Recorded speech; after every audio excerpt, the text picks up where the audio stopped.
Irmãos e irmãs, sou o reverendo Denis, da Congregação Luterana Jesus de Santa Maria. O tema desse nosso estudo, os caminhos do caminho, a última semana de Jesus antes da crucificação. Porque a gente pode ter, ou você já pode ter tido, dúvidas sobre a ordem dos acontecimentos e o que realmente aconteceu nessa Semana Santa.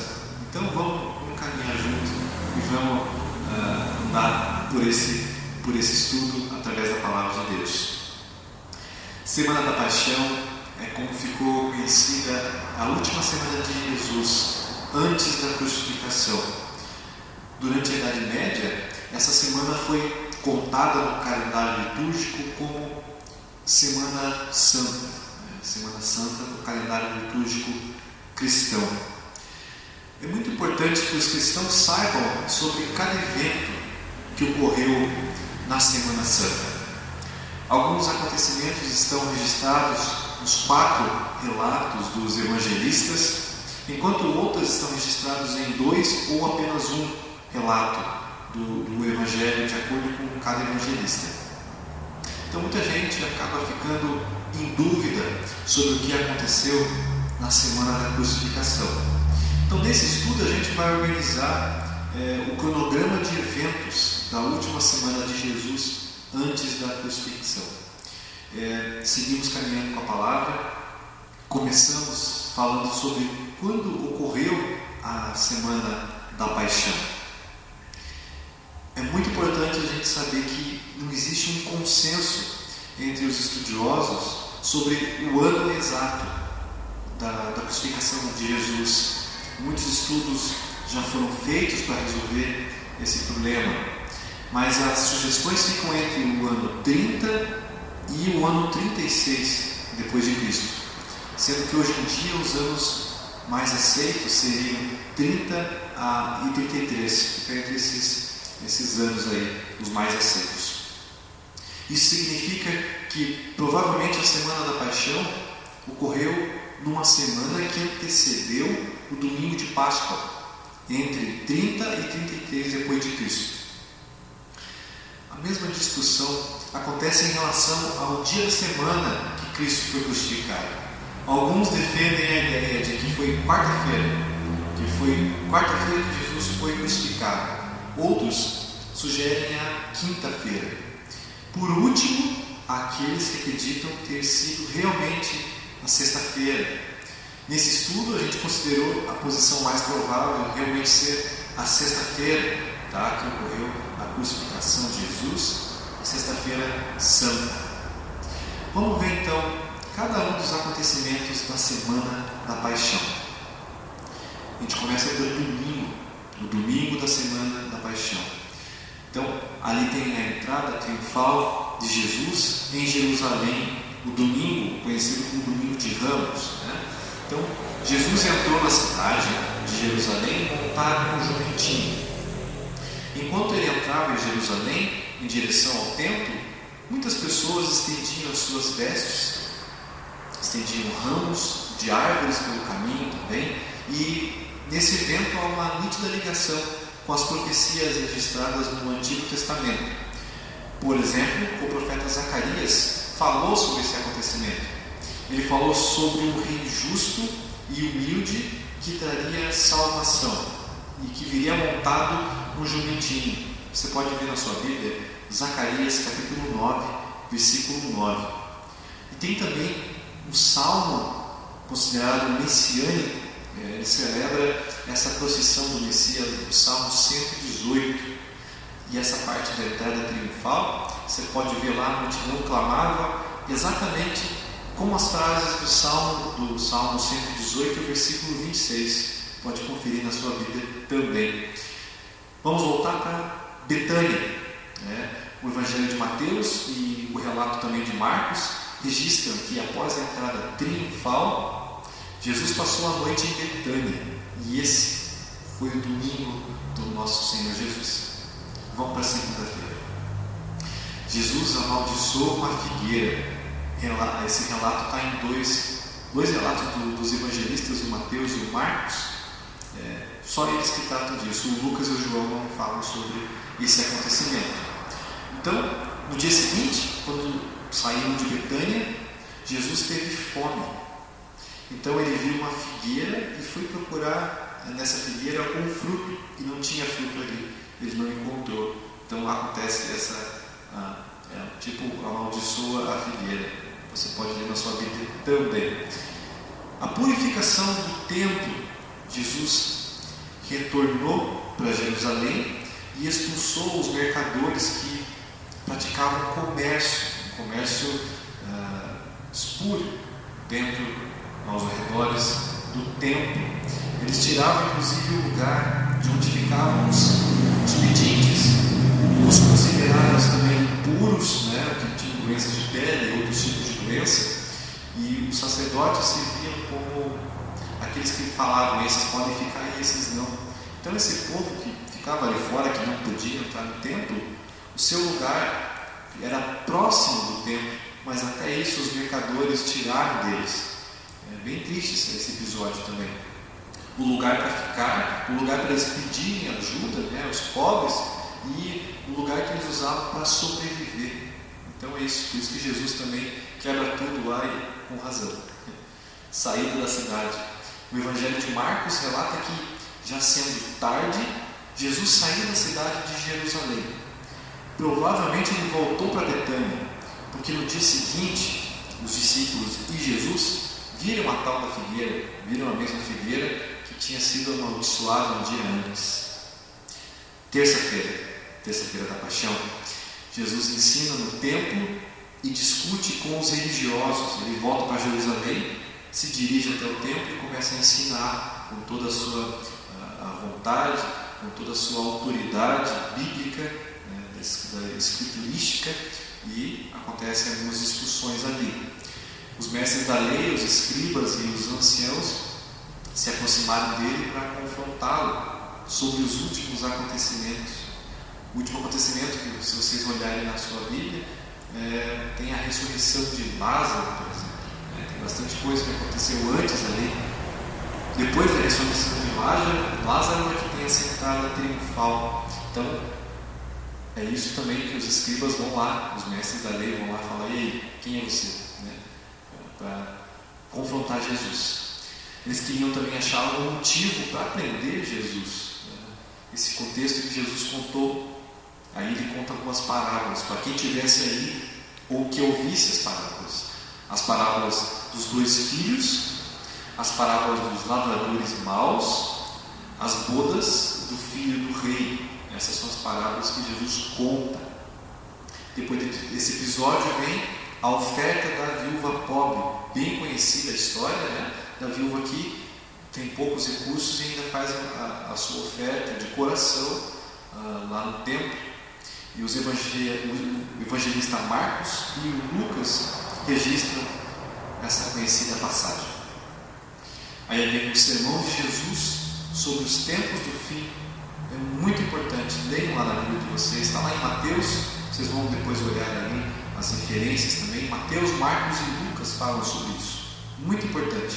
Foi um momento muito importante para a igreja e para os discípulos ali naquele momento. Jesus falou sobre a destruição do templo, sobre a vinda, a segunda vinda do Filho do Homem, chamada parousia também. E essa foi a terça-feira. Quarta-feira da semana da Paixão, acontece o plano para matar Jesus. Jesus avisa os seus discípulos que em 2 dias ele seria entregue para ser crucificado, inclusive. Então ele conta, ele dá um spoiler ali para os seus seguidores e tudo, O mesmo texto nos informa que os líderes dos sacerdotes, os escribas e os anciãos do povo já estavam se reunindo para planejar a prisão e a morte de Jesus. A coisa estava feia já. Aí vem a parte novamente de Jesus em Betânia, uma mulher com um vaso de alabastro, com um perfume muito caro dentro desse vaso, derramou sobre a cabeça de Jesus. E o próprio Jesus relaciona essa atitude da mulher como uma preparação do seu corpo para o seu sepultamento. Então tem tudo isso aí. Olhem nas suas Bíblias, Mateus 26, versículo 12. Logo após, a conspiração contra Jesus. Judas Iscariotes, o traidor, foi procurar os líderes dos sacerdotes com a finalidade de acertar um acordo para entregar Jesus. Então, uma melhor hora para entregar Jesus. Ele ia dar um jeito. E aqui acontece a traição. Essa foi a quarta-feira. Quinta-feira da semana da paixão. Jesus comemora a Páscoa, claro, a Páscoa judaica. Então, quando os judeus celebravam e celebram a saída do povo do Egito, da escravidão do Egito. Então, principalmente é isso que eles comemoram, a Páscoa. Jesus deu instruções aos seus discípulos acerca desses preparativos para a Páscoa, e ele indicou o cenáculo que serviria para a ocasião. Quando eles já estavam sentados para comer, Jesus falou aos 12 discípulos que o traidor estava entre eles. Então, nesse momento, ele mostra quem é o traidor e tudo mais, e Judas vai embora. A gente fica na dúvida se ele vai embora antes ou depois da ceia do Senhor. Aí vem o momento da ceia. Então, a gente não sabe exatamente em que parte que Judas vai embora. Enfim, estamos aí com a ceia do Senhor, que está lá em Mateus, em Marcos, em Lucas, e depois também Paulo, na carta aos Coríntios, fala sobre a ceia que ele recebeu, os seus ensinamentos, os ensinamentos dos discípulos e dos apóstolos. Está aí a Santa Ceia. Jesus realizou e deu instruções sobre a ceia nesse momento. A ceia do Senhor também deveria ser observada em lugar da Páscoa judaica agora. Então, os seguidores do Nazareno, os seguidores do caminho, agora, ao invés de comemorar a Páscoa judaica, a saída do Egito, eles comemoram a Páscoa do Senhor Jesus, da vinda do Messias, da morte e da saída do pecado, então da liberdade do pecar. Você não é mais escravo, você não é obrigado mais a pecar. É isso aí, essa é a Páscoa dos cristãos. Jesus lava os pés dos discípulos.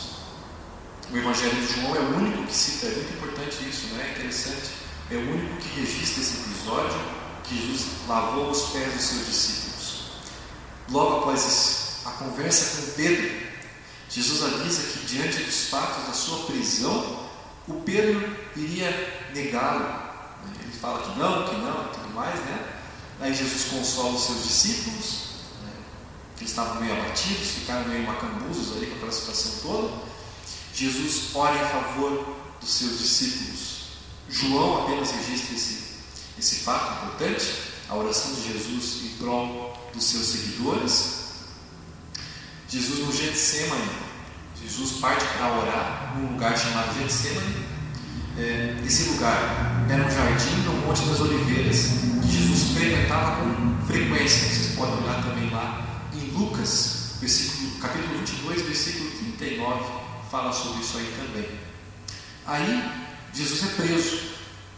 Os 4 relatos do Evangelho narram o momento em que Jesus foi preso, cada um com umas palavras, uma coisa ou outra, mas os 4 acham muito importante esse momento e narram isso aí. Jesus é levado diante do Sinédrio. Depois de ser preso, ele comparece ali perante o Sinédrio, que buscava alguma acusação contra ele. Eles tinham que dar um jeito de calar aqueles ensinamentos, calar a verdade. Sabemos que não funcionou. Então, Pedro nega Jesus. Vocês vão ver também nas passagens que eu vou passar para vocês. Pedro nega Jesus, conforme havia sido avisado que ocorreria. Isso é importante, O Pedro foi avisado e ele nega mesmo assim.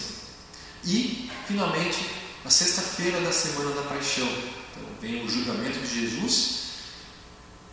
Jesus foi levado perante Pôncio Pilatos. Na mesma ocasião, a multidão, incitada pelos líderes religiosos, vale ressaltar isso, preferiram soltar o Barrabás, que era assim um bandido, pelo menos alguém que estava causando problemas ali, e pediram a crucificação de Jesus. Então Jesus é crucificado. Às 9 horas da manhã ele é crucificado num lugar chamado Calvário, ou lugar Caveira, também é esse nome. E Jesus morre. Às 3 horas da tarde, Jesus entrega entrega ao Pai o seu Espírito. O Filho entrega ao Pai o seu Espírito e morre.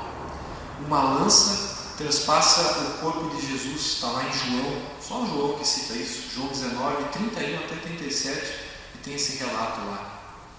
João registra também que o soldado, que furou o lado de Jesus e que cumpriu o que as Escrituras Sagradas diziam, lá em Zacarias 12, versículo 10, e a profecia já da revelação, a profecia do Apocalipse, Apocalipse 1, versículo 7.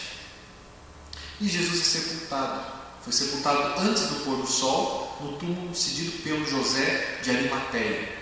Seu sepultamento também contou com a participação de Nicodemos. Nicodemos, aquele que era um fariseu e tal, forneceu as especiarias que ungiram o corpo de Jesus. Então, Nicodemos, que fez as perguntas para Jesus na noite e tal, que estava sempre ali, depois ele é realmente convertido e tudo mais, e segue os ensinamentos do Nazareno. Após a morte de Jesus, na semana da paixão, durante todo o sábado, Jesus permaneceu sepultado. O seu túmulo foi atentamente vigiado por um destacamento da guarda romana, muito importante isso. E no domingo, ocorreu o dia mais espetacular de toda a história. Cristo ressuscitou dos mortos. Triunfante, ele começa a aparecer aos pouquinhos, aos seus discípulos, até que finalmente aparecem todos, aqueles 500 e tudo mais. Os 4 evangelhos, os 4 relatos, descrevem um túmulo vazio. Indicam também os aparecimentos de Jesus após a ressurreição. Vale ressaltar também que no mesmo dia, após a ressurreição de Jesus, soldados que faziam a guarda do túmulo foram subornados para negarem a veracidade do ocorrido. Isso é muito legal falar, poucas pessoas falam sobre isso, está lá em Mateus 28, no versículo 11 até o versículo 15, eles foram subornados, olha só, mas eles não foram capazes de fazer calar as boas novas da ressurreição de Jesus, e hoje ainda nós também proclamamos a palavra. Deus vai continuar nos abençoando, vai abençoar você também, a sua família, com a presença perdoadora dele, que é o Emmanuel, que é o Deus conosco. Deus cuide da nossa vida. Amém.